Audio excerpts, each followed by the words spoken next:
to travel through time to accomplish acrobatic feats and entertain the world. You're in the Movies is going to put us on the silver screen, and we're going to lend our voices to lips for the soundtrack. The Prince of Persia is back to run, jump, flip, and otherwise overcome the obstacles, and we've got early looks at the new Xbox experience, as well as the DSi, PSP 3000. In short, we're going to bring you another awesome On the Spot.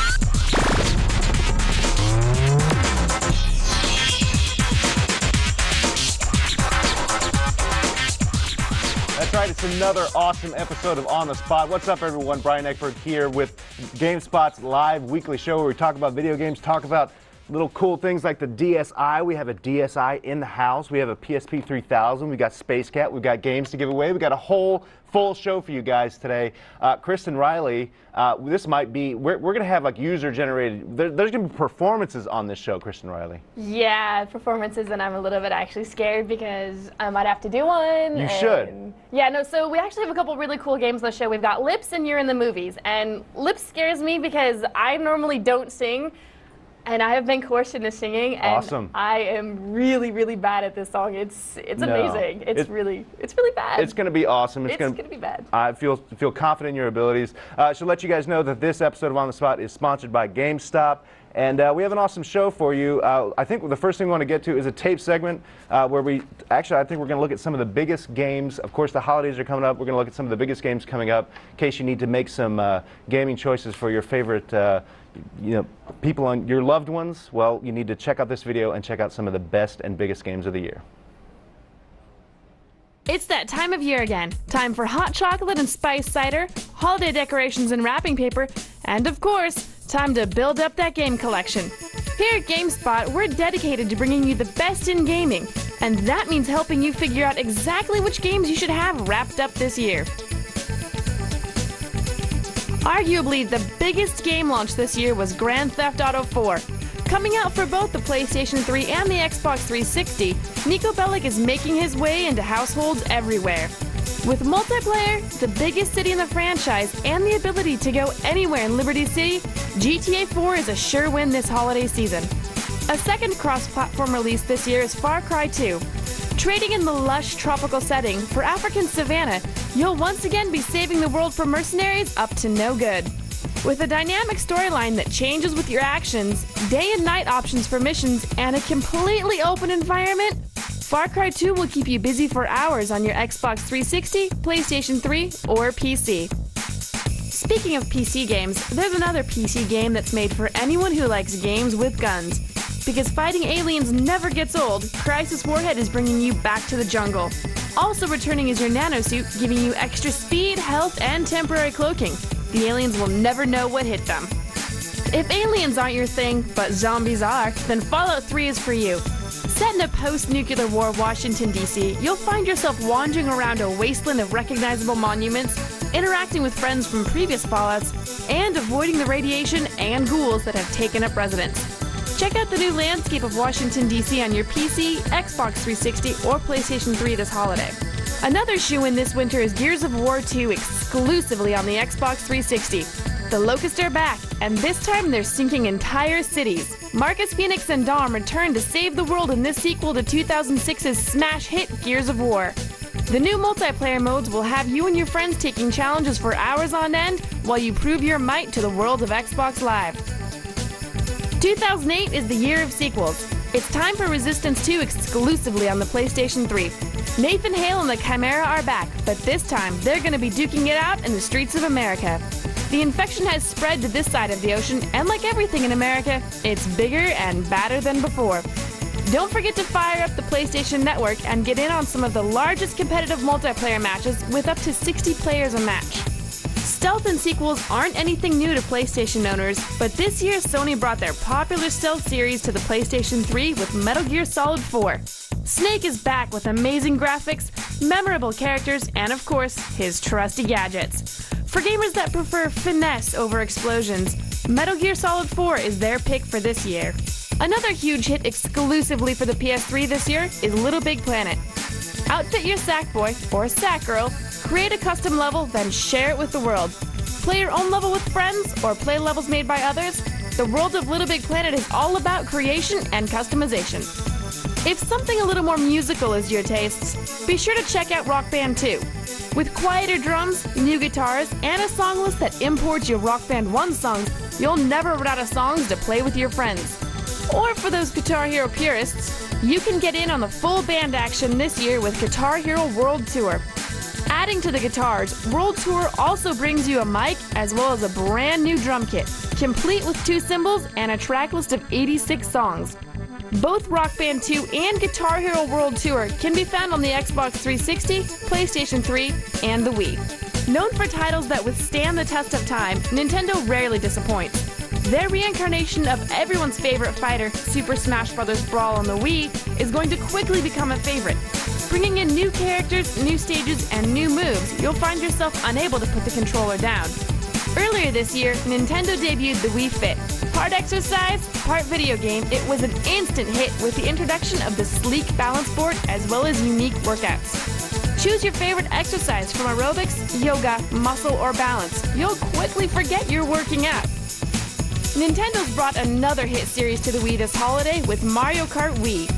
Melding together traditional courses with brand new ones makes this game perfect for a novice and the die-hard kart fans. With the addition of stunts, motorcycles, and dirt bikes, there's a vehicle and a track for everyone. Portable gaming has always been a great way to pass the time, and this year the PSP and DS bring us 2 very different games. In Gods of War Chains of Olympus, playing as Kratos, you'll quickly discover just how hard it is to please gods. With visually stunning graphics, a soundtrack perfectly tailored to the game, and intense combat with a plethora of weapons, you'll be glued to your PSP. The DS is known for its puzzle games, but Professor Layton and the Curious Village raised the bar considerably, not only for puzzle games, but for DS games as a whole. Traveling around the village of St. Mystery, you'll find yourself solving different types of puzzles in your quest to discover the Golden Apple. For the last-minute shopper, Xbox Live Marketplace and PlayStation Network are here to save the day. On Xbox Marketplace, be sure to grab Castle Crashers. With hours of bad guy beating and princess rescuing fun, it's sure to please. Over on the PlayStation Network, Ratchet & Clank are making their second appearance on the PS3 in Ratchet & Clank Future, Quest for Booty. Picking up where Tools of Destruction left off, Quest for Booty is action-packed with puzzles and bolt collecting, all for your downloading pleasure. No matter if your gamer is a seasoned pro or just dipping their toe, there's a game available this holiday season for all. All right, there you go. Sorry, guys. I know we had some sound problems at the top of the show. Just wanted to get you guys caught up on everything that's happening on the show before we move on. That was the Gamers Gift Bag, obviously detailing some of the biggest games that are coming out this holiday season. We have an awesome show. We have the DS, the new PSP 3000. We're going to be looking at all that stuff. We have prizes to give away. I want to show these real quick. The DS and Wii versions of Naruto Clash of the Ninja 2 and some awesome Last Remnant posters that are signed by the developers. We'll be doing the trivia question at the end of the show. And finally, before we move on, I want to mention that this show is sponsored by Gamestop. So let's move on. We've got Prince of Persia here. We've got Ben Mattis, who's producer with Ubisoft. Ben, how are you, sir? Great, thanks. Awesome. So we're going to take a look at the new Prince of Persia game. Yeah. And tell us about someone who isn't familiar with this game. Tell us what it is before we, as we dive right into gameplay. Sure. Well, I mean, Prince of Persia, if you really, haven't ever heard of it before, it's an action-adventure game. So God of War, Ninja Gaiden, Prince of Persia, those games are all often sort of mentioned, in the same breath. In Prince of Persia, you control the hero you see in the middle of the screen, the prince. Although he's not a prince at the outset of this game, he's a young adventurer, a wanderer, and he stumbles across like a major sort of celestial event that sort of threatens to, to shake the entire foundation of the earth, basically, and corrupt the entire planet. Mm-hmm. And of course, as only true heroes can do, he gets involved and has to help save the world.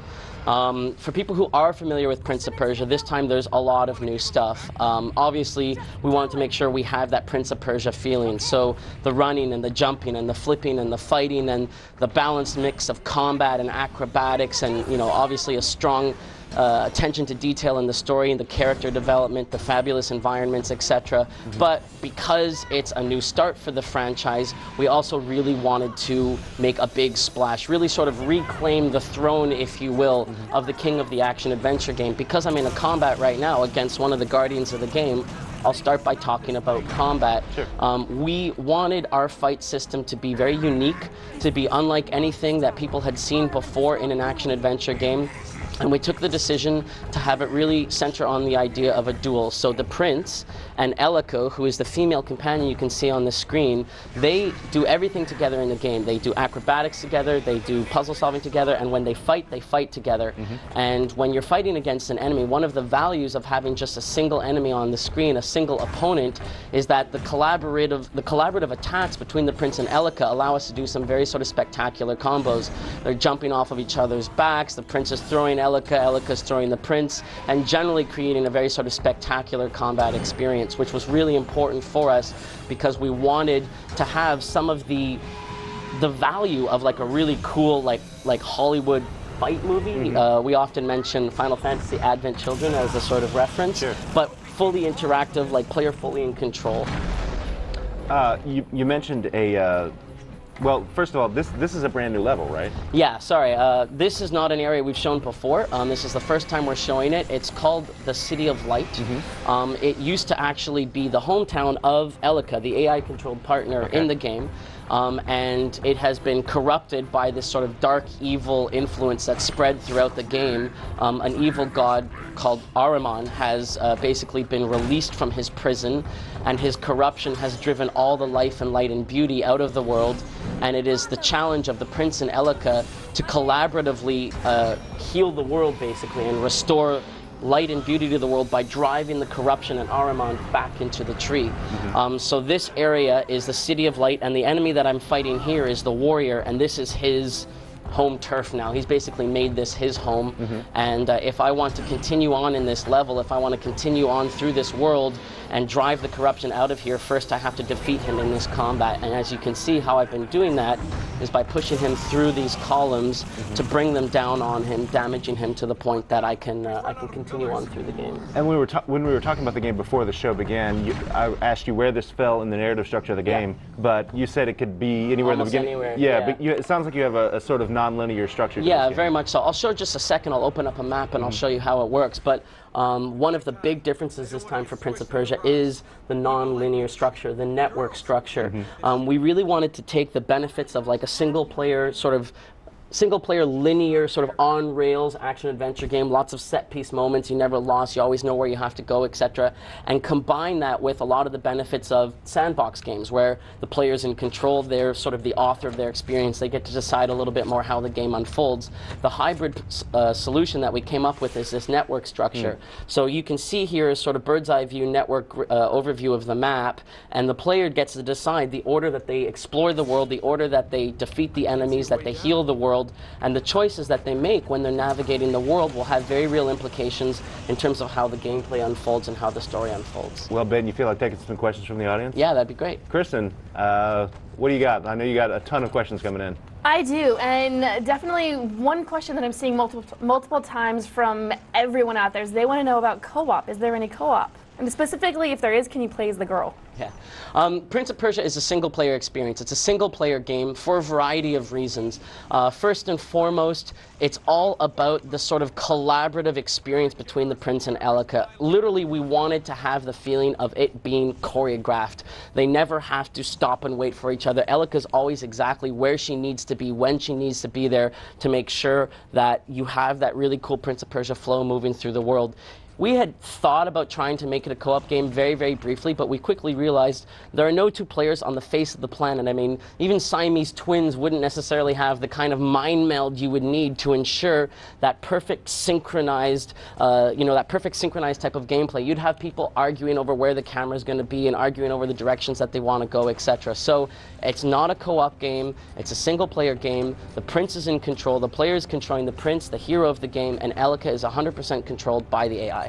So what kind of things can Elika do for you? She can obviously get you across huge gaps, but she also has she can help you in combat as well. Yeah, I mean, it was really important for us that Elika be able to help in everything. We did not want her to just be a storytelling element. So Elika is there when you're doing acrobatics. You can go further and faster through the collaboration with Elika than you could do on your own. She brings magical powers to the prince that allow him to do some spectacular acrobatic sequences, sort of like the one you just saw me doing there where I was running on the wall. She fights with the prince, so they do these really spectacular collaborative combos, like I was saying, where they're flipping off of each other's backs and doing these really cool cooperative attacks. She helps with puzzle solving. And then, of course, she's also there as a more sort of traditional narrative device. She's there to help tell the story. She's there to help sort of push the character development and the story forward, and generally keep the prince company in this otherwise sort of relatively lonely and desolate adventure that he's on. I love watching you string these moves together. It's pretty smooth when you know what you're doing, right? Yes, very much so. Seeing a waving over there. We have another question? I think Kristen's got tons of questions. There's a question that actually relates directly to that I got from Billy Dyson from Greater Manchester in the UK. Hello, He Billy. wants to know, are the joint attacks manually activated or context-based? Manually. We really didn't want, I mean, we didn't want players to resent Elika. I mean, that was our #1 design goal. And if Elika is taking the initiative to jump off of your back and attack an enemy when you don't want her to, boom, you hate her immediately. It's the very first thing. If she's doing stuff without you asking her to do it, you're going to resent her, you're not going to want her around, and therefore the whole experience is lost. So in combat, you tell her to do her move. When you want to do a cooperative jump in acrobatics, when you want to use a magic power, when you want her help if you're lost in the world and you want to use one of her navigational powers to help you find your way, it's always done with the context-sensitive button on the 360. It's Y. You press that Y button and it'll use a particular ability of Elika based off of the context to help you depending on what you're doing. Well, I know we're running a little bit short on time, but I know Kristen's got more questions. Let's get a few more. I do. This one's coming in from a bunch of people also. They want to know if you've brought anything back from the previous Prince of Persia games, like the option to rewind time. The rewind time in particular is a mechanic that was connected to the Sands of Time, which was a narrative element in the previous trilogy, which was consistent throughout that previous trilogy. That narrative element is gone. That chapter in the book of Prince of Persia is closed, if you will. So we do not have the rewind mechanism itself, but we really obviously saw a lot of value in the ability to have those second chance mechanisms of, okay, I've failed in my acrobatics, or I'm about to die in combat and I don't want to have to start over from the beginning of the game. One of Elika's magic powers is something that we termed in developer speak the save me. And quite literally, if you're falling off of a building and about to splat on the ground, Elika will grab you and pull you back to safety, effectively as a mobile rolling checkpoint. So you have that second chance mechanism that allows you to explore, to take chances, to try different pathways, to try different combinations of acrobatic sequences as you navigate your way through the world. And when she saves you, how far back do you go? Well, it's always to the previous stable platform. Okay. So sometimes it might literally be right behind you. So for example, if I fall down just over here, I'll show you in just a second.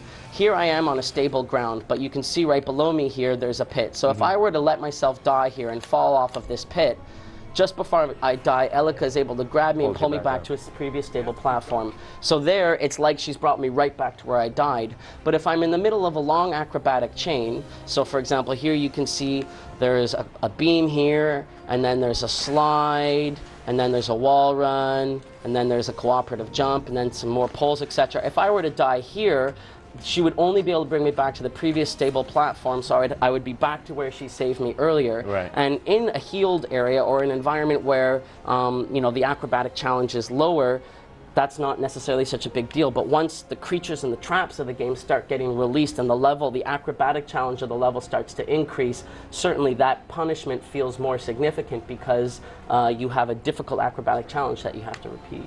All right, let's do one more question. All right, as we're wrapping up, this question came in from Guadalupe from Prescott, Arizona. Will this new game be as dark as Prince of Persia Warrior Within, or will it be more like the first Prince of Persias of the original trilogy? I would say if I had to match it to one, I would say it's sort of the spiritual successor to Sands of Time in terms of the tone that we were trying to go for. We really liked the sort of sense of wonder and magic and really sort of that wide-eyed sort of just sense of awe that people had when playing the Sands of Time game in particular, and it's really something we strive to recreate with this game. That said, though, the theme of the game is relatively dark. The world is about to be corrupted, taken over by a dark god, and all the life and beauty is going to be completely driven out of it. So there is certainly a darker aesthetic and a darker sort of subject matter to the game, and to win the game, you basically need to restore life and beauty to it. So I guess you could say it's a hybrid, but if I was going to say it's closer to one, I would certainly say that sort of Sands of Time was very inspirational for us in terms of what we were aiming to recreate in that theme and subject matter. All right, well, these demos on Great Games always go by too quickly. When's this game coming out, Ben? It ships December 2nd on the PlayStation 3 and the 360. We have a PC version coming out 1 week after that. All right, Ben Mattis, thank you so much. Thank you. Now we're going to send it over to Kristen, who is about to sing. Not for a little bit. I'm still scared of that. Anyway, I'm here with KJ. You are a producer? I am the lead creative. He's the lead creative on Lips. Yes. So, really quick, for someone who didn't watch the E3 press conference and hasn't heard about Lips, what exactly is going on? What are we doing with Lips? And what is it? Sure. So Lips is a singing game exclusive for Xbox 360. Being a singing game, we're focusing on your vocals, obviously. And to do that, we have these two mics. The product comes with two mics. It's a black one and a white one. So you get a black one and a white one? That's right. That's right. They come with two right out of the box. They are wireless. They also feature motion sensing technology. So what we really want to do with these microphones is, keep them wireless. Motion sensors. We have these lights that pulsate to the music. It's all. I like the lights. Yeah, I like shinies. We know that. They're really cool. I like them too.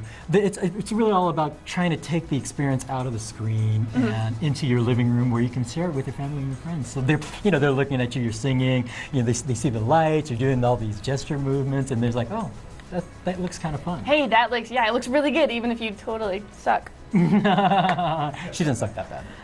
He's being nice. So what are some of our game modes? Can we jump into the game? Can you show us some of the modes? Because I know we're just going to see one mode, but there's more than one mode in this game. Sure. There are tons of modes. I'm just going to go ahead and navigate into the songs. By the way, each disc comes with 40 songs in the disc. We're looking at the U.S. Product right now, but we have over 100 songs. If you add up all the songs in all the regions we are releasing across the world, we have about over 100 songs. We span a very wide variety of genres. It's something I think a lot of the other music games really are not able to do because sometimes you just focus on one genre. But we've got, in addition to rock, we've got pop, hip hop, rap, country, all the things. Yay for country! I might be the one person out there, but yay for country. So all you haters, Taylor Swift, baby. Yes, go Taylor Swift. Yep. Anyway, before we get completely off topic on that, isn't there some Zune and iPod compatibility too, where I can plug my Zune in? That's right. You're going to be able to connect any basically device that the Xbox 360 supports today. So Zunes, obviously, iPods, any number of memory sticks. If you go to the Xbox.com website, it'll actually show you. It'll give you a list of compatible devices, and we also support Windows Media Connect as well. Oh, so you can get so music stream from your your PC as well. So that's kind of awesome. cool too. Yeah. Okay, so one of the modes we're doing is kind of a versus mode today. That's right. So I'm going to show you the rap song. This is, classic rap song that we all know, Young MC, Bust a Move. So I'm just going to go ahead and select this song. This song is we were singing this earlier, and this song is actually a lot faster when you try to read the words than when you're in your car driving down the road. Not like I would know, but.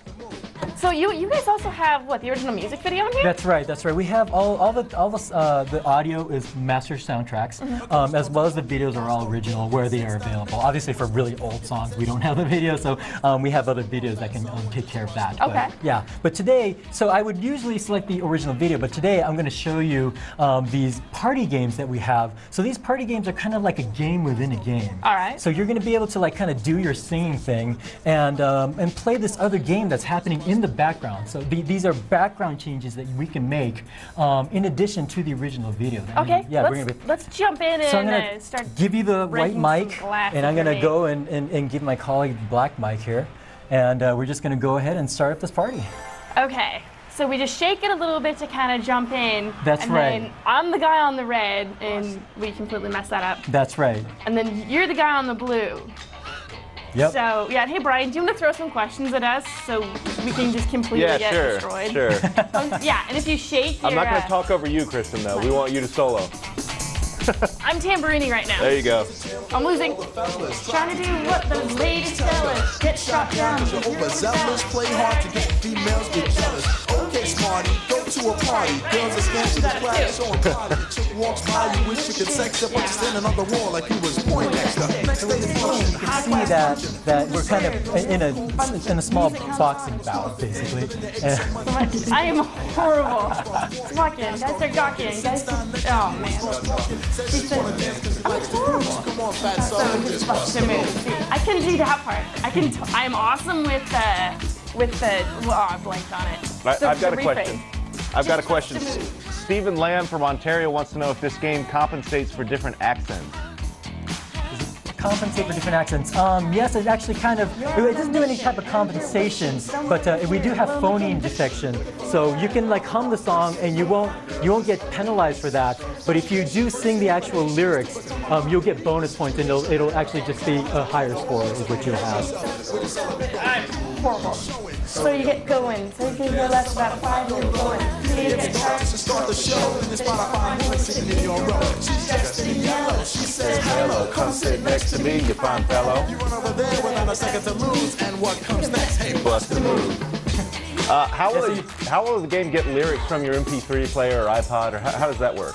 So today, we're not going to show the feature, but you know, we score you with your own music. We can use the vocal reduction technology we have with it. You're going to be able to use all the gestures, and you're going to be able to play these mini games as well. So you're going to be able to do all these things on top of your music, and this is going to continue to evolve as we go. So.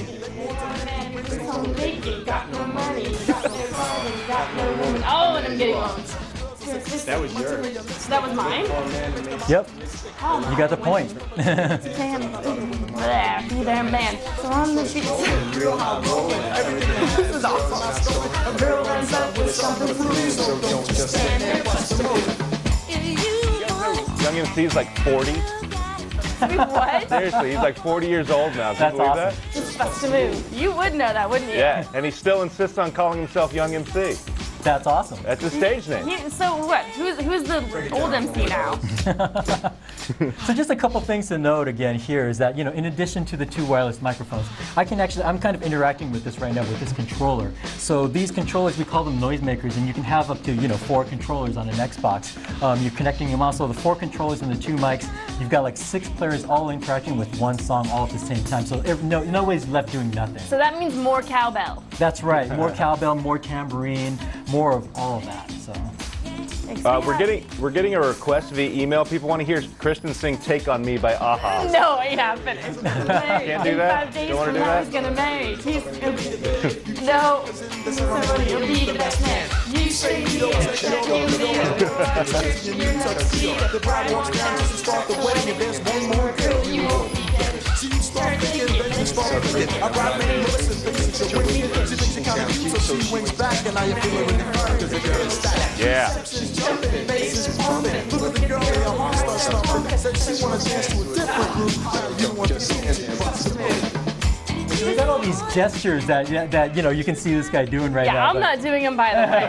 I'm just trying to keep up. Just bust a move. So we got about 30 different gestures that you can do, and it's all again just to take the experience from the screen into the living room. So you know you've got the classic Saturday Night Live point, you've got the Van Halen jump, you got all these crazy gestures that you can do with this, and so it's just adds to more. Okay, my throat is actually killing me, so we're gonna have to kind of cut a little bit. So, when are you coming out? We're coming out actually next week. Release on the 18th. It'll be widely available in stores on the 19th. Fantastic, and it's exclusive on the Xbox 360. That's right. Awesome. I am completely jumbled right now from having to sing. I don't know what's going on. Take on me. Okay, no, we're not doing Take on Me, Brian. No, we'll have you do it first. But let's actually, so World of Warcraft, Wrath of the Lich King came out last night, and as I understand it, we were there for the launch, so let's go check it out. All right, guys, we're here on London's famous Oxford Street tonight at the HMV store. It's the store that's seen the launch of the PlayStation 3, the Nintendo Wii, but we're here tonight for an event that's going to eclipse them all. It's the launch of World of Warcraft, Wrath of the Lich King.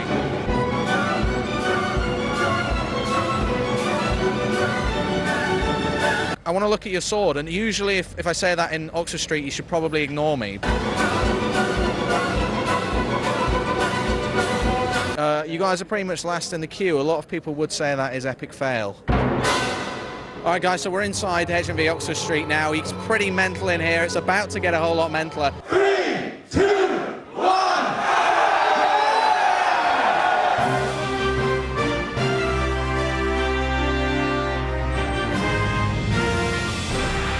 Ben West here. He's been pretty much not the first guy collapsed, didn't he? I think you were there waiting in the wings. Yeah, he. I tried to warn him what it was going to be like, but he just couldn't do it towards the end. It's a shame, really. He's a real trooper, I mean, you know, 11 million people play this game. You have to expect it to be huge. All right, so Rattle Lich King's been in development for a little bit of time. Can you just tell us a little bit about what players can expect from this particular expansion pack? Well, there's a number of things, but I think some of the highlights is we're going to be opening up an entirely new continent called Northrend. And in addition to that, which I think most people are really excited about, is the Death Knight hero class, where if you have a level 55 character, you'll be able to transform that character into a Death Knight. We've been waiting for this day for quite a while. It's been a lot of hard work for all the developers and what have you on our staff, and so to have the opportunity to do this in 16,000 openings around the world, and especially for me to be on Oxford Street, it's quite exciting for us. It's the launch that's had everything. We've seen tears, we've seen people passing out from the pure spectacle of it all, and it's without doubt the biggest launch I've seen on the streets of London in terms of video games. I've had enough. I'm out of here. So to thank you, Guy, for that awesome Lich King release video. Yeah. With all the crazy people that dress up and were out at midnight for that. Yeah, and waited in line a lot longer than that too. Yeah, the line went forever. You know what? I think the actual correct response when Guy asked that guy, okay, that sounded really weird. You know, what can you expect? I think addiction is the right response there. It's World of Warcraft. More addiction. It's addicted like what, 11 million players now? Something crazy like that. Anyway, enough of WoW.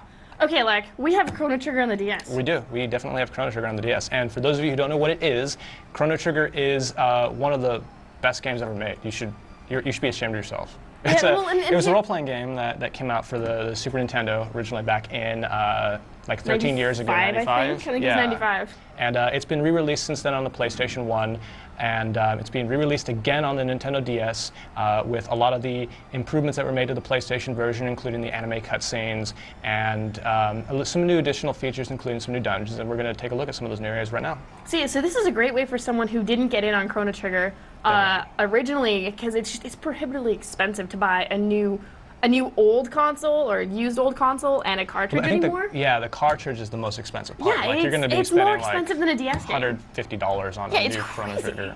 So let's jump in and let's check out. Let's get a little blast from the past here. And okay. So where are we? Besides on a right now we are in 600 AD. And I'm going to check out the Lost Sanctum here. This is I'm already at the end of the game pretty much. Got an awesome party. And so Lost Sanctum here is one of the new zones that was added to the game. It exists in both 600 AD and in 65 million BC, so you can visit in two different eras. And it's a little hidden reptile village, and they're all friendly people. Like this guy offers to craft me some awesome stuff if I bring him some Lumicite, which is a new addition to the game, I believe, that I have not yet found. So I'm trying to figure out what that little subquest is for. And basically, it was kind of an empty village. You come in here and you rescue them from monsters hidden in the swamps and in the forest. And so I'm just going to go through here and show off some generic combat here real quick. This is just the new swamp south of the Lost Sanctum. My party consists of Frog, Ayla, and Robo, and right now I'm showing off the new combat systems interface. So on this one, this is the DS version. It has a new control scheme called DS mode, which lets you use the touchscreen to actually, make selections on screen and stuff like that. So I don't have to page through a couple things. I can just click and go. Exactly, and the other benefit is that instead of having in the other mode, you actually have your menus appear in the top screen, and that's kind of tiny text. It takes up some spots on the screen. This way, you actually get to see the full battlefield without having to worry about that. And just for reference, I can show the other control scheme mode here.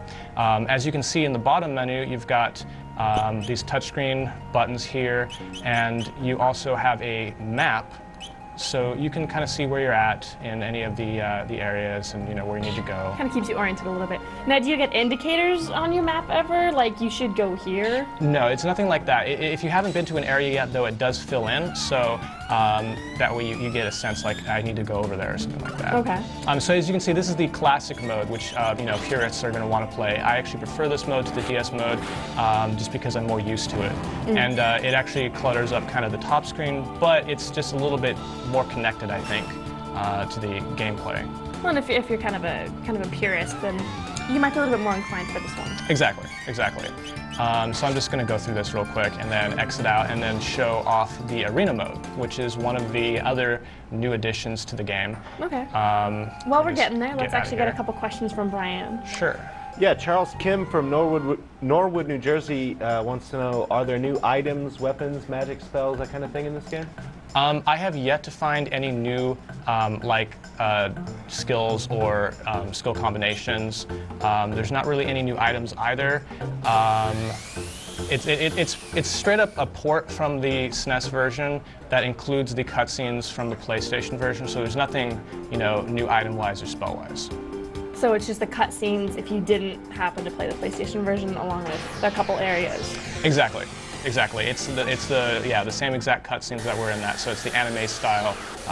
You can tell it's very. The artwork is done by Akira Toriyama, the Dragon Ball Z artist. He was the original character designer of the game, and the anime cutscenes in this actually.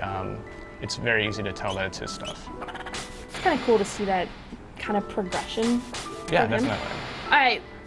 Brian, keep tossing us questions. Yeah, got more questions. This one's from Stephen Lamb in, Sarnia, Ontario. Canada wants to know, is the touchscreen used for anything other than just doing attacks?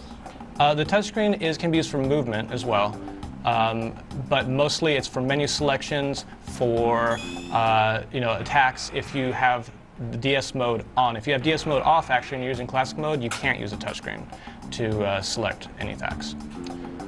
So right here, this is the Arena of the Ages. This is an area where you can go and adopt a monster, and then you train him to basically fight for you. You can have a pet! Yep. And so I've got like a little mini new here. He's a shadow element, so you can tell because he's dark purple. Basically, you send them off to different times errors with an item that will help him train for that specific stat. So like right here, if I give him slops and I send him to the present, he'll earn some more max HP there. And you can see in the top screen all the different stats, same stats that players have, except for the new one, Trust, which is earned by actually sending them off to battle. And so he trusts you to send him into battle. That's not counterintuitive at all. So I'm actually going to take him and then go off into fighting real quick, but I want to first, make sure I'm stocked up on some gear here. He's shadow element, so I need to have dust guys. And hey Brian, we're shopping. You want to toss us another question while we shop? Let me see if I can find one. A lot of people are just asking about differences between this game, but it sounds like a pretty straight port. Lark, are there any new bosses, optional bosses in this game? There is a new, well, I already showed off the new area. There is a new dungeon, I'm told. I haven't gotten there yet. I assume I have to probably beat the game before I get there. The Arena of the Ages, you can also hold an interdimensional battle, which means you can battle against a friend by Wi-Fi. So you have your monster versus theirs. And then there's also an additional ending that's been added to this game, bringing the total number of endings up to 14, which is nice. Heck. Yeah, you can beat the game in any number of different ways, and that... Keep beating it and keep beating it. Exactly, those give you different types of endings, and then you can go through and fulfill different criteria and get totally different ones. And there is a brand new ending in this game. I've got a question about difficulty, but some people maybe never played this game and yes, should be ashamed of themselves. Are they? Is this a tough game, and is it variable difficulty? Can you change difficulty as you're going? The difficulty is set, but it's not too difficult. It requires a lot of strategy. It's all real-time combat. It was, I believe, the first game that really utilized on-screen monsters. There's no random encounters. You actually see mobs before you fight them, and you can actually choose to avoid them or choose to just confront them. I mean, we were beating this game when we were what, 10? Yeah. Like I was 13 when I first played this game, half a lifetime ago for me, literally.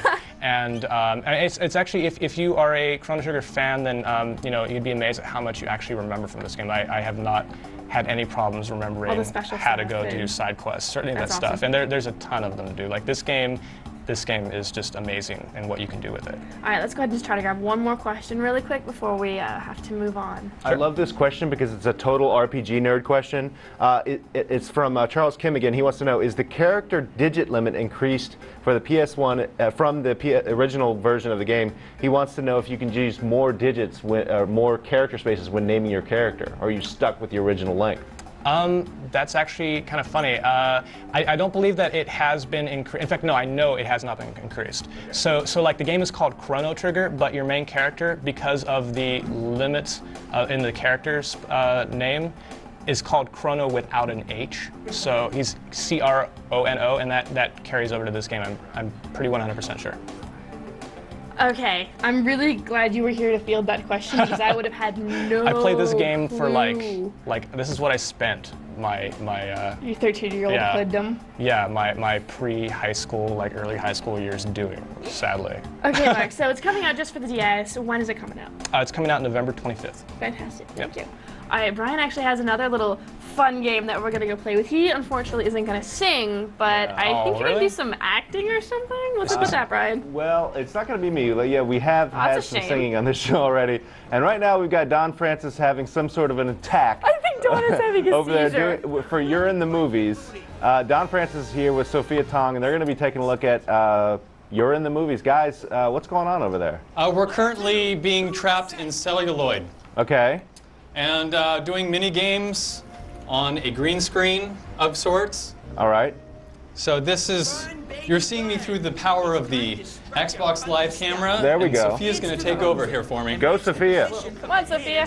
I'm too short for this. So what are you guys trying to do? Are you guys trying to follow those movements? Oh, you got to pose, it's Sophia. all just, Come on, disco following their dance. directions. Clap. Nice. So Sophia's trying to get her hands into the magic hands area here. Where are the magic hands? Or do I just dance and Yeah, pose? there you go. Now pose. Almost. Oh. To the side. There you go. This is like every Friday night for Sophia. That's right. So at the top right, there's a score. And so if Sophia can get her hands into the right places at the intermission between her dancing segments, then she gets points. Okay. And if she can max out those points, then she does better. But at the time that she's doing this dance and she's going about all these different segments, it's actually capturing our image to put us into a movie at the end of this game. Okay. So there are 4 rounds. We just finished round 3, and we will move on to round 4. So what do you guys, how is this capturing you? Through the Xbox Live camera. Okay. Yes, up to 4 people can do this, but we only have 2 right now. Oh, no, I played this one. This is Mudslinger. That's right. Yeah, I mean, turn to we your figured side. it's the perfect game for the political season. That's right. You know, I actually have a question here from Michael Persson from Stockholm. He wants to know, do you have to have a green screen to be able to play this game? It definitely helps, considering that if you just use your regular living room accoutrements, you can't really see very well. You know, I did this in the privacy of my office, and the lighting wasn't so good, and it really takes a lot in order to get it balanced correctly. You're obviously a pro, Don. Years of field work. You slung way more mud than Sophia. So they're not registering my movements, but I'm I trying. have a question here that's directed at Dawn from Yes. Dan from Southbury, Connecticut. Yes. How easy are the achievements knowing Dawn is an achievement junkie? Yeah. The achievements are easy if you can get the camera to work correctly. Oh, excuse me. It's pretty good. You can dedicate yourself and get all the achievements probably within the course of a weekend. You'll probably need to play through all 30 games. And there are 45 mini games. Sophia, turn into a prince. Good. And another. And so, in a typical round, how many of these little scenes are you doing? You have one game that you play per round, and then you have these posing situations that Sophia is currently in the middle of. And so it aggregates all of this video data and puts it into a movie at the end. Okay. And these snapshots are really the clearest and best part of it. We need to do a So you have to kiss the frog now too, or do you have a different little kind of... We don't know. We don't know what the movie is, but we're going to soon find out what I have to do. Yeah, usually they split into 4 different roles, and everyone kind of takes on their role, and they'll play different mini games. And so your actions just captured so that you fit into your script at the end. So they'll run the movie at the end with your face in it. Beautiful. Okay. Yeah, I'm good at leaning. Can you choose different directors? This guy's annoying me. No, unfortunately, there's only one.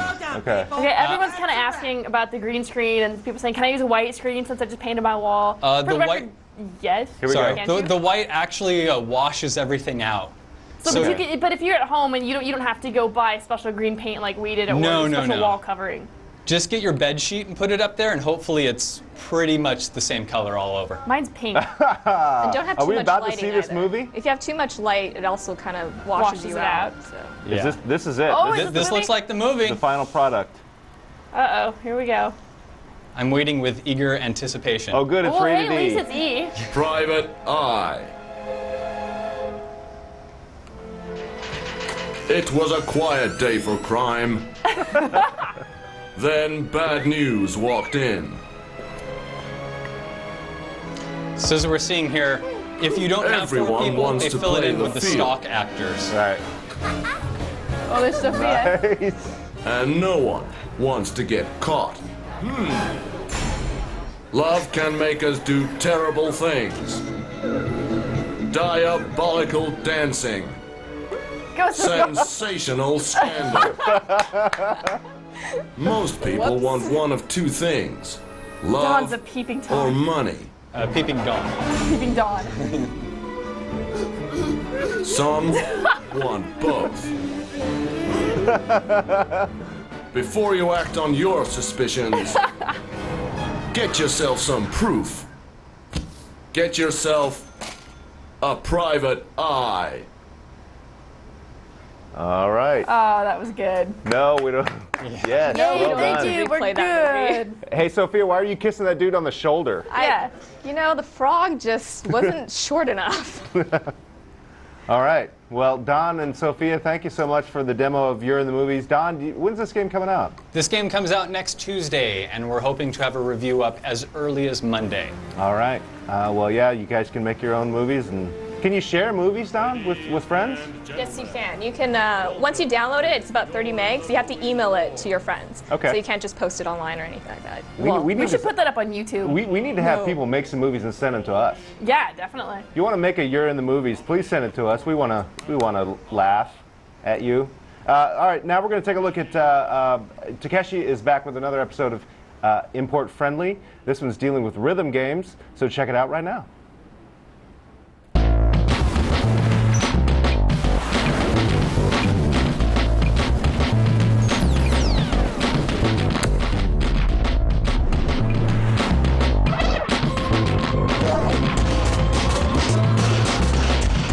Hello everybody, this is Takeshi and welcome back to another new episode of Import Friendly.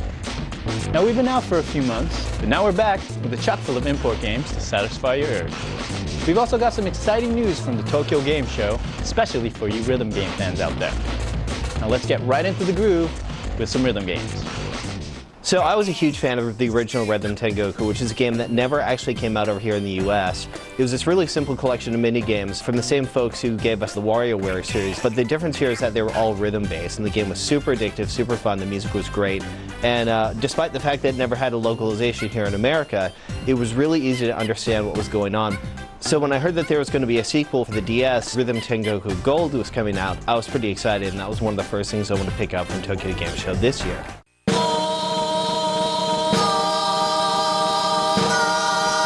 In word, getting into Rhythm Tengoku Gold was a little bit different. It plays on the DS, and you play everything with a stylus, and you hold it in this kind of book-style format, much in the same way you'd play Hotel Dusk or Brain Age or games like that. It's not a very difficult game. The only real challenge is the language barrier. If you don't understand Japanese, you're not going to understand what any of the menus are saying. You're not going to understand the instructions. That's not so much of a problem because it's a rhythm game and you're basically just tapping along to the beat on the touchscreen. It's not so much hard to play, it's just hard to figure out what you're doing. In the end, it's just going to be one little tiny thing. And once you figure out what that is, yeah, it's an easy game to pick up. Each minigame takes you through a tutorial to tell you what you're going to be needing to do in this minigame. and they're various combinations of tapping the screen, or you tap and hold the screen, or you tap, hold, and then flick the screen.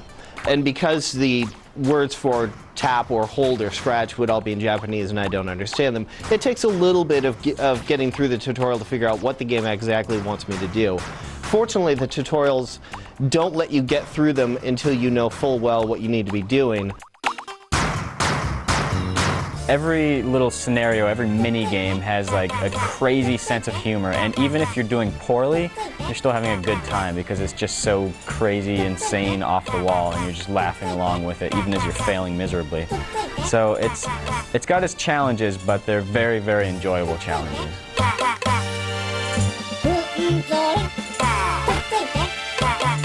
You're presented with a grid full of mini-games. As you pass each one, you unlock another. These are set up in small blocks of series of mini-games, at the end of which is what they call a remix, which is like a boss battle. And this will take the same mini-games that you've used and mix them together to a slightly different tune or a different rhythm in a much more rapid-fire and on-your-toes kind of succession of events. Some of my favorite ones, there's one where you are playing in a two-person rock band. It's just you and this other guy, and you both have guitars. And the cool thing is that you're kind of like, you use the stylus to sort of strum along the screen, and it actually feels like playing the guitar. The Starfighter one where you're fighting off the alien invasion, as well as the photographer, the race event. Both of those have great music, and just the action is super fun. I also like the one where you're a singing Easter Island statue, and your punishment for not singing in time is you have birds poop on you, which is just funny. Universal humor. It's a poop joke. Who doesn't like that? The music in here is absolutely fantastic, especially for the DS, and it's a lot of really super addictive, really fun, stuff that you will find yourself tapping your feet to. Generally, people are afraid to try a Japanese game because they're not going to understand anything that's going on. But in this game, nobody understands anything that's going on because it's just like crazy. So in short, Rhythm Tengoku is a really simple, really fun, really addictive game. If you love music, if you love rhythm games, you're going to find something you really like in this game. There's no barrier for anybody, it's just how well you can match the rhythm. If you find yourself a bit intimidated by import games, the good news for you is that this game has seen an American localized release under the name Rhythm Heaven, which should be available later on this year.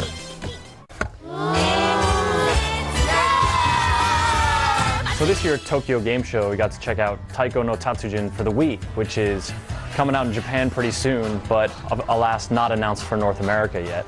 The game pretty much looks like every other incarnation of Taiko no Tatsujin you've played before. The real story was the cool new peripheral they made for the Wii.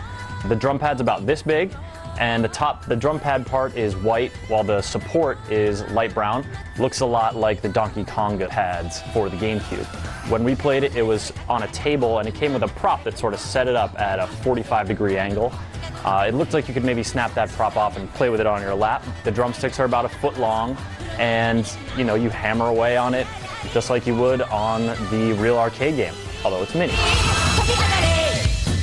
The drum registers two kinds of hits, on the center pad and on the rim, and the peripheral itself plugs into the Wii remote, which you just kind of leave sitting off to the side. All the in-game menus are controlled by the drum, and you just sit there and hammer away like you were really taiko drumming, or at least video gamey taiko drumming. It's pretty cool. Though it was really fun to hammer away on the new peripheral, there is currently no North American release announced for Taiko no Tatsujin. But we'll be keeping an eye out because that peripheral was really fun, and we're looking forward to it. Hopefully it'll come our way. So that's our show, folks. I hope you enjoyed our TGS 08 rhythm game episode here on Import Friendly. Make sure you check out the GameSpot Game Spaces for all the articles, videos, and game guides to all the games featured on today's show. Thanks for joining us. See you next time.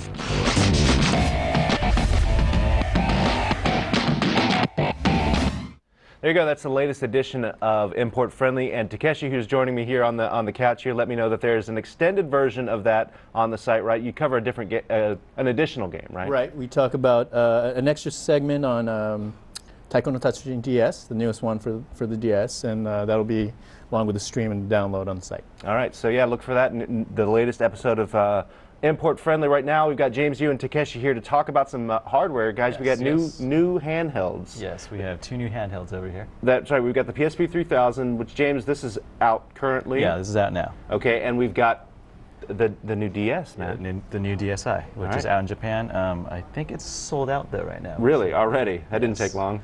Why don't we start with the PSP before we get to the DSi? This is like the glittery version. This is like a white glitter. This is the version that you actually can't get in the U.S. right now. Okay. I think, did you buy this one in Japan? Yeah, we picked one in Japan. Yeah. Okay. Okay, the one in the U.S. is only silver or black. It's coming. Inevitably, it's coming.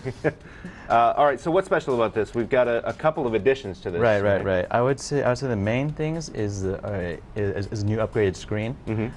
So in the screen it's brighter, more vibrant, and it has a wider color range. So you'll get a richer picture on there. Do you want to fire it up? Maybe we can take a look at the picture. Right now, is it charged up? It's charged up, but right now I don't think we have anything in here actually. Okay. Well, maybe we can at least show the menu or something. Yeah. Anyway, so a better picture. Better picture. It has a faster response time too. Okay. Which means it can update the screen faster. So if you ever watched a movie on a old PSP 1000 or the 2000, you might have noticed that's a little bit laggy. You know, there's some kind of thing that's off with it. That might be because the screens are a little bit slower, but the screen's like, you know, super fast response time. You know, it'll run smooth. You watch Spider-Man. It looks great. And it's got a microphone, right? Yeah, it's got a built-in microphone. I think after they saw the success of SOCOM, they said, hey, you know, let's drop a mic into this one. So you can use that for SOCOM, you can use that for Sky too. Okay. So, and then any other game where you want to use a headset. Nice, and it's got a new button too, right? It's got a new this like PS button, isn't it? They actually switched around all the logos. Okay. So it's. Or is that just like the menu button? Yeah, it's. I mean, everything is. I mean, this logo used to be up here. I see. And this logo used to be over here. Okay. So yeah, it's. I'm easily confused by logos. The thing, I think the other thing that people have said about this one system is that they noticed like the lines, like they say there's a problem with like interlacing. So yeah, when you do look at the screen, you can see that there is some small lines in it. But honestly, when you look at this distance, it's it's still brighter and then it's still more rich, and you get the faster response time. So I personally think it's a fine trade-off. Other people might not. Okay, I think Kristen has a question for you, James, about the new PSP. I do. Matthew Skingle from the UK wants to know, does the new anti-glare screen make the screen better? Yeah, I mean, we tried to play it outside. So if you play in direct sunlight, it's not going to help you out just because, just the full sunlight. But in situations where you can kind of be in the shade and like angle it away a little bit, it does make it easier to see the screen. All right. Okay, that's the PSP. Let's take a look at the new DS as well. Okay. As Takeshi mentioned, this is out currently in Japan, and I guess it's sold out, right, guys? Yep. Yeah. It came out on the first. I think it's set record numbers in the first 2 days or something crazy like that. So. And I guess it's not coming out to the U.S. until 2009, right? Yeah, well into 2009. What's up with that? Well, they first have to satisfy their home market, right? I mean, like right there in Japan, I think sales of the original DS Lite. We're slowing down a little bit, so you just make a new version, you release it, and everyone wants to buy it. All right, so Takeshi, what's new about this version? It's a little thinner. I think we have it in a previous. Also, the screen's a little bit bigger than your original version, and I believe it's a little bit brighter too, right? And then there's a new, I don't know if you can get some shot. There's a new menu system, which is a lot more like the Wii menu, where you can move. Takeshi, you got a camera right behind you, so if you want to show it to Frank there, he can probably get a shot of it. The new menu system. Oops. Yep.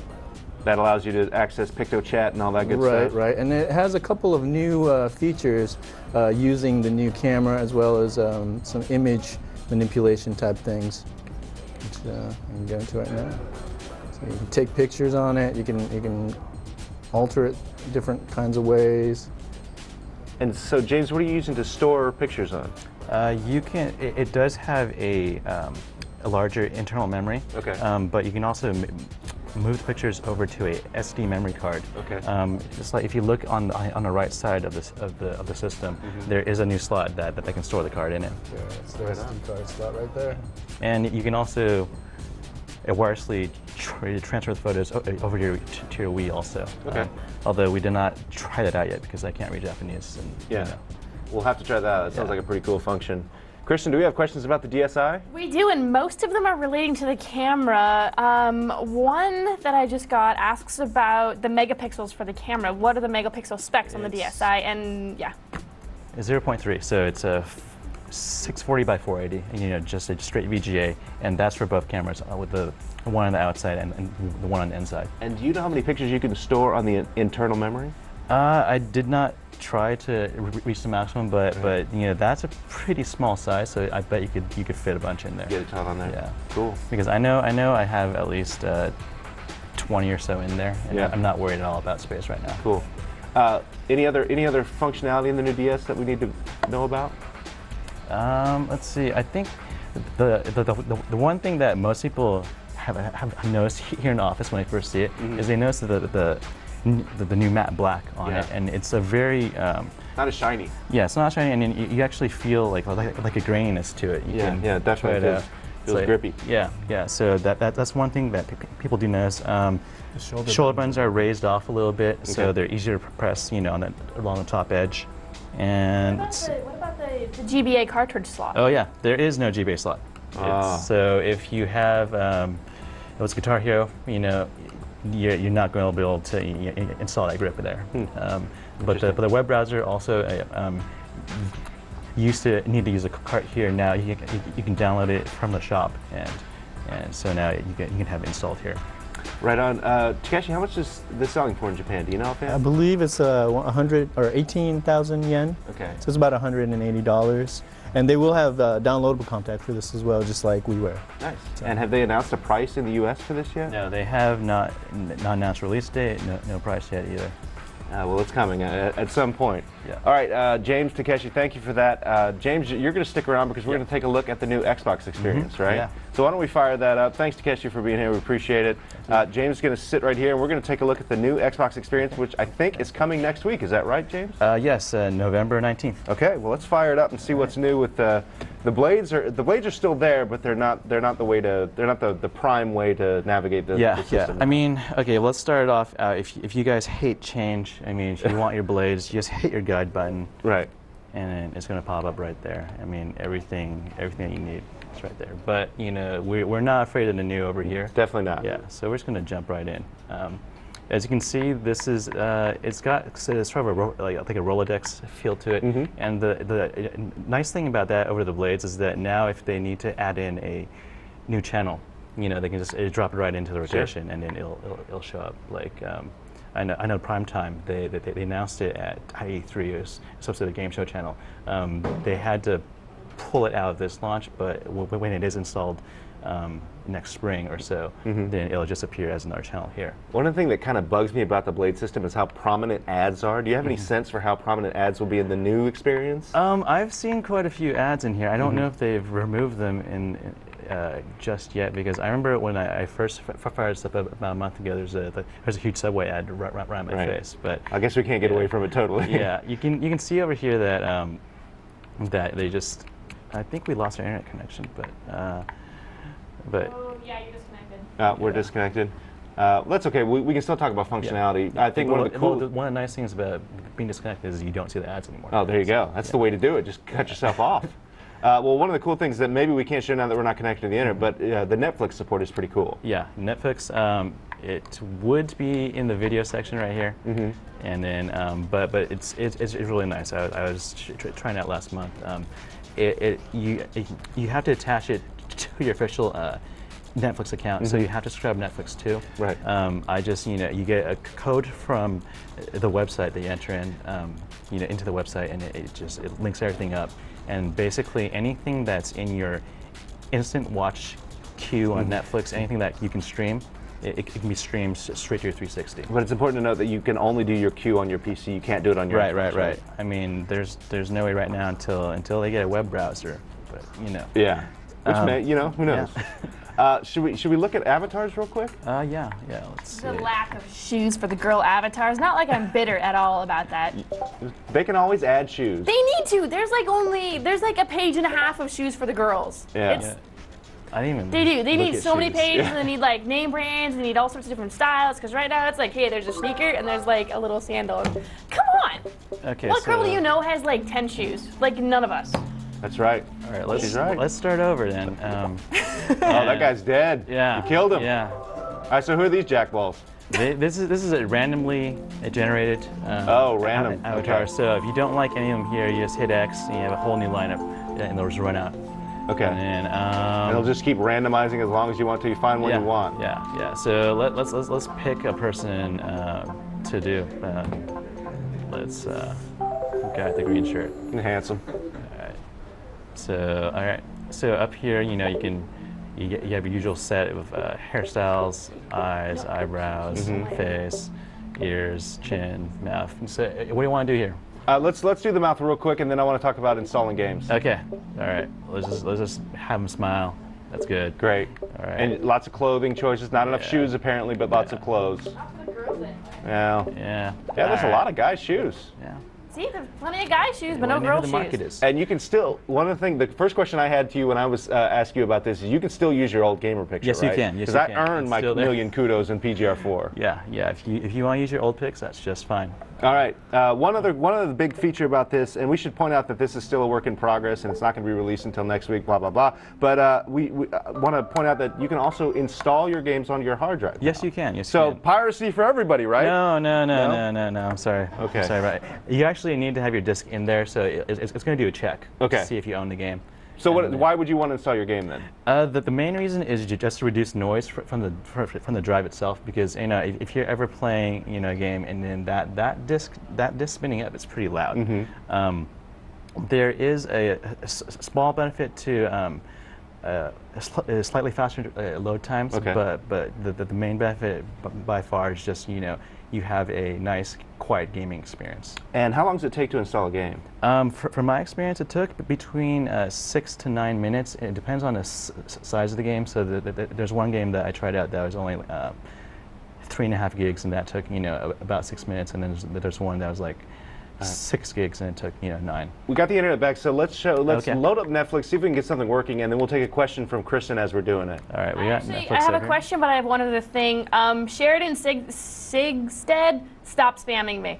Thank you, because I have a lot of questions, and as much as we love everyone's question, when you spam me with the same question 800 times, I'm not going to answer it. So another one from Manuel Gomez. He wants to know, how do you get this Xbox experience if you don't have an Xbox Live connection?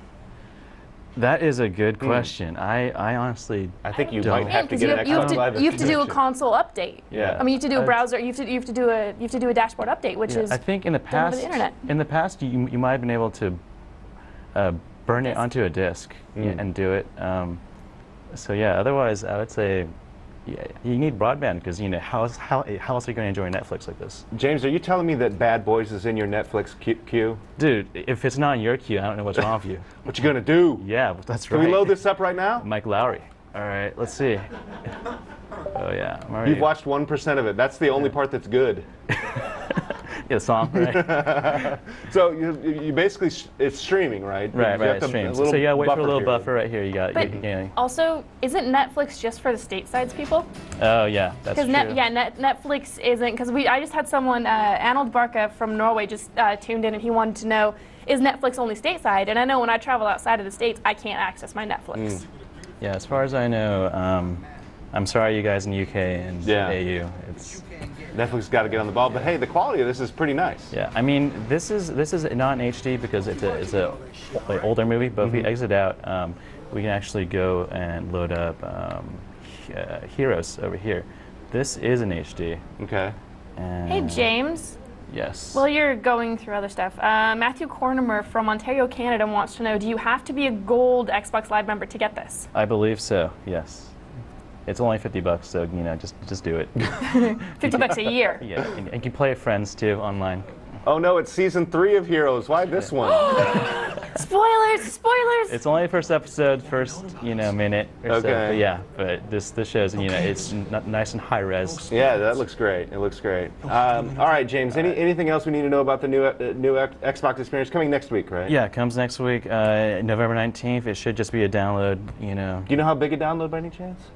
It was pretty small. I don't remember the exact size, but I remember doing download and looking at numbers, saying that's not bad at all. So yeah. Kristen, did you have a question? One more question? No, I was just trying to sign you guys. I think it was like 30 megs or 30 megs? That's all? 80 Yeah. megs. Wow. It's small. It's under 100 megs. I mean, Okay. it took me about 20 minutes total install time Nice. when I did mine at home on my really horrible internet. Well, there you go. So James. it's not going to be a long process at all. That's good to hear. James, thank you so much. We Thank you, appreciate Brian. it for all your insight into the handhelds and the new Xbox experience. Right now, our newsman Tor Thorsten is standing by with Kristen, and we're going to talk about what's going on in the world of gaming news. Hello, children. Tor's our newsman. Hey, what's up? I'm here with the latest news off Hot Off the Desk. Today we just got the NPD numbers in for the month of October, and Can for you talk any faster, honey? Sure.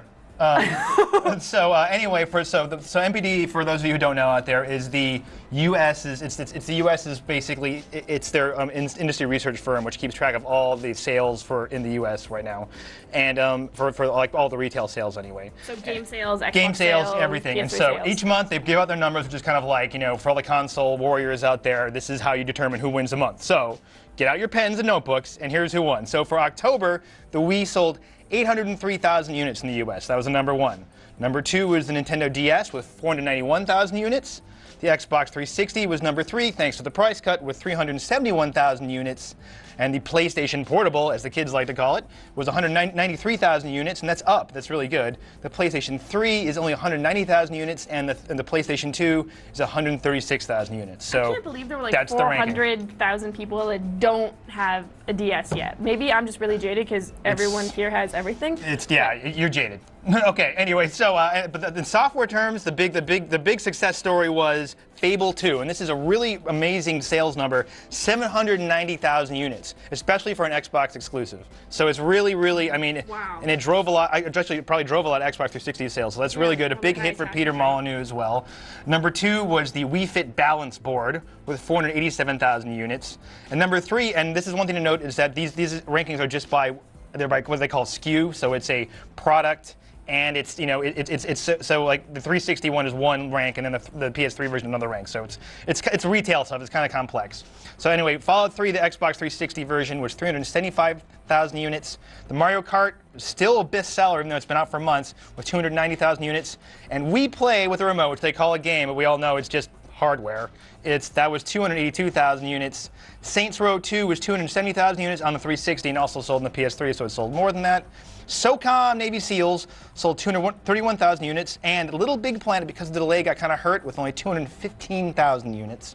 And NBA 2K9 on the 360 with 200,000 units, and Dead Space on 360 by Electronic Arts, obviously, was 193,000 units. So, what stands out to you about this list? People still don't have Numbers. Nintendo Lights. What game is missing from this list, everyone?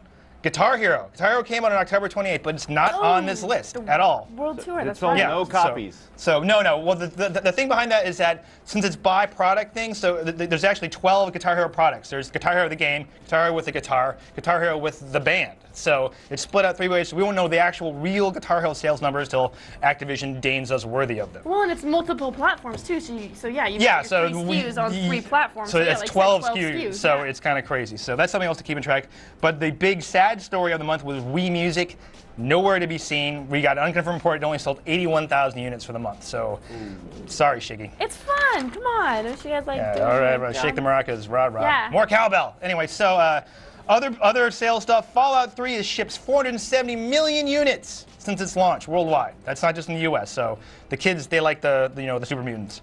Gears of War sold 2 million units in 2 days. Jeez. I know these are crazy numbers, people, but what? You're all geeks. You like math, right? And this Far Cry sold 1 million units in its first 3 weeks in the market, also pretty cool. And Rock Band, the whole series to date, since it launched, sold So Rock Band 1, Rock Band 2, track packs, all that, Yeah. sold 7 million units and making 574 million units in the U.S. alone. And how many of us own both of them? Yeah. But Rock Revolution, right? You guys, you got that, I know, right? So no? It's here in the office. I know that. Okay. Not at all. Anyway, another big news, kind of the big, otherwise the big sad news of the week is that Dan Houser, founder of Rockstar, spoke to Variety and basically finally made it semi-official that we don't know when the DLC for the 360 version of GTA 4 is coming out. It was supposed to come out by the end of the year, and now they don't know. He might be next year, so that really stinks for me because I know I've been wanting to go back and jack some people in Liberty City, and now my criminal homicidal tendencies must wait. It's all Jack Thompson's fault. Anyway, so Look at this part. What are you talking about? now he's a rogue agent, man. Who knows? He doesn't play by any rules now. He doesn't play with the law. He's a nut. So that's another thing. Also, Richard Garriott came back from space and decided to quit his job at NCSoft. Tabula Rasa didn't do so good. So for those of you 5 people out there playing Tabula Rasa, Way to go. It's your fault. He's still got that rat tail, though. Oh, hey, man, that's a $30 million rat tail. I wanted to see that thing like flying in space, like floating around. No? Okay. What about, I'm going to forget this name. Someone else died yesterday. Oh, yeah, the founder of N-Space lost his battle with cancer. Yeah. That's not so funny. Very sad. Anyway, other news, actually the next month's issue of Game Informer got leaked and they're talking about Halo 3 Recon. And for those of you expecting a $60 awesome epic campaign are screwed. So because it's not going to happen. So it's going to be under $60, and then the campaign by Bungie's own account is going to run 3 to 5 hours. Okay, so basically, so 3 hours. Halo 2 length, Halo, but not Halo 2 price. It's not about length. We all know that. Anyway, but I mean, it still could be good. I mean, Call of Duty, the length was only like 6 hours, right? Yeah, so it still could be fun. It's kind of a cool, different angle on it.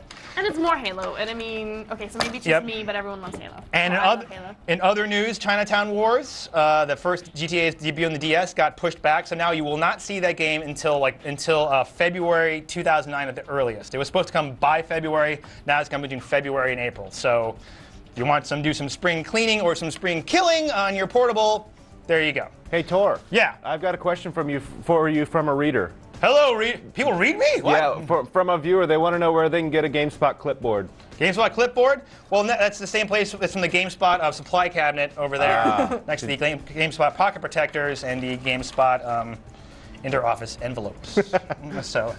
And last but not least, EA Sports announced EA Sports Active, which is going to be their answer to Wii Fit. It comes with an exercise band, a strap for your leg, where you put the Wii nunchuck in, and you can do tennis, cardio dancing, cardio boxing, and it measures your calories and measures all this stuff. It's actually really interesting. It's supposed to be trainer in a box, according to Peter Moore, who I spoke to on Wednesday. He is, a very garrulous guy, which is, means that's talkative for all you simple folk out there. Anyway, but I have a 3,000-word interview with him, which was awesome to transcribe. You can read that in the site.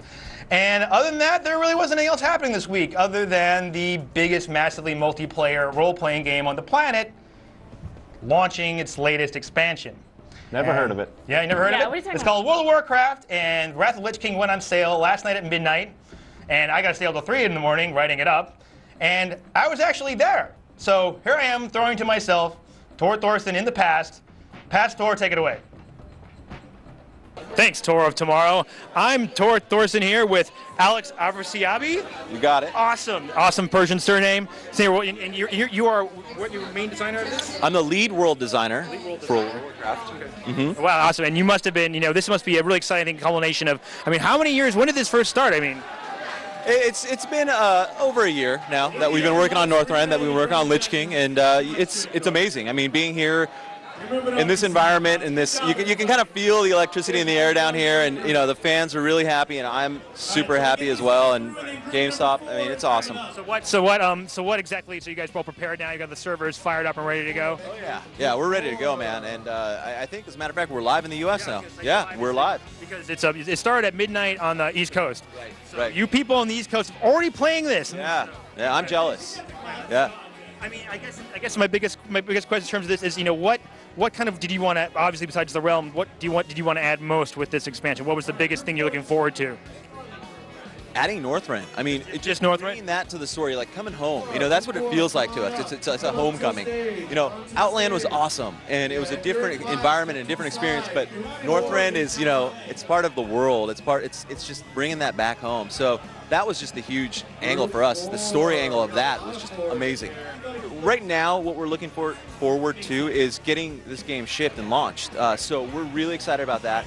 And of course, after that, we've got a patch cycle. So we have content for and to support the Lich King. So we got a lot of really good stuff coming. All right, well, excellent. Well, I'm looking forward to seeing it. Anyway, I guess wandering around the realm of the GameStop area is our very own Ryan McDonald. Ryan? Hey, what's up, everybody? Ryan McDonald here in San Francisco, California. Thanks, Tor. Of course, at the back of the store here at the GameStop. And as you can see, they've got this crazy dance contest going on. And they got all these people dressed up in costumes over this way. I'm going to work my way to the front.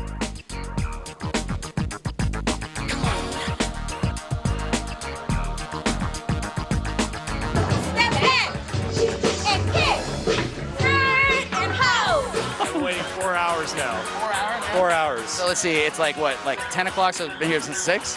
Yeah, in different ways. I kind of wandered up and down the line for a little bit and drank. I highly recommend when you're waiting in line for a game. What are you doing? Are you working this thing, or yeah, what's up? You mind if we talk to you for a second and ask you what's going on over here? But yeah, World of Warcraft is great. Definitely 40 hours a week, I'd say. That's a commitment. Now, what about Wrath of Lich King? How much is that going to take over your life? I took the next 4 days off of work. So there's about 3 guys at GameSpot that took like 3 days off too. Well, they've got free booths over here that can come down, take pictures, get their faces painted, or feel, or flip books. Inside, they're going to have contests and games and prizes and all that. Right on. Now, I can see some face painting going on over here. These people look like professionals. They know what they're doing? Yeah, they definitely know what they're doing. They're doing a good job. Now, what about yourself? You seem to be fully clothed and employed. Yeah, you know, I'm doing my part out here, trying to make it all happen for these guys, make it having fun. Everybody being cool in line? Nobody's getting out yet? Definitely, everybody's doing real good. I've got the leather armor, like all good World of Warcraft female characters. I am mostly shirtless. I have 2 giant swords because that's what sword rogues have. All right, everybody, I have found the man that is at the front of this line. Matthew from Santa Ramon, is that correct, sir? That's correct. Now, I've heard a rumor that you have been here since 6 a.m., is that right? I have lost all track of time.